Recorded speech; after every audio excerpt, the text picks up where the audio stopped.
The title of the work is Skirt the Wall. I came into the project knowing I was making this piece in the legacy of JFK. I was still looking for the hook. Where did I fit into that at that point? This was such a broad subject. For every project that I do, I like to have a separate composition book. And so I got this one when I visited the JFK Presidential Library this past spring. It was after I had received the commission, and I was looking for something to spark some ideas for the new project. These images of the Berlin Wall spoke to me in a very layered way. So partly this wall goes up and has a lot to do with the Cold War and where JFK was in history in this time. Partly, a lot of the artwork on the pieces of the wall displayed in this book are timeless.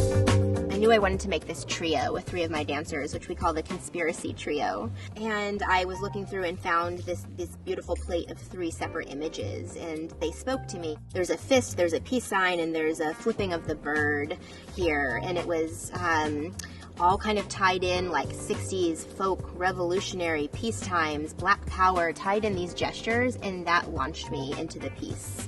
And there's also these fantastic quotes. The world today doesn't make sense, so why should I paint pictures that do? So a quote by Pablo Picasso, with some Picasso-esque images on the wall. And I think I got to a certain place in the balcony section, which is the largest and most complicated section of the piece, where I felt that, like, I don't know if this particular moment makes sense. And so sometimes these quotes would just serve as a rein to pull me back in and keep me true to what the content of that particular section was.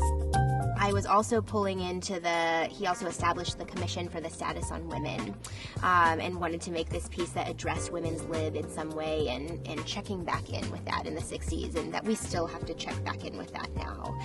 So I like the idea of like a feminine attire, like skirts and walls, in terms of like a visual, but also in terms of what we still need to push away. Like, his administration really pushed down a lot of walls, but it also left a lot of walls that we still need to push down today.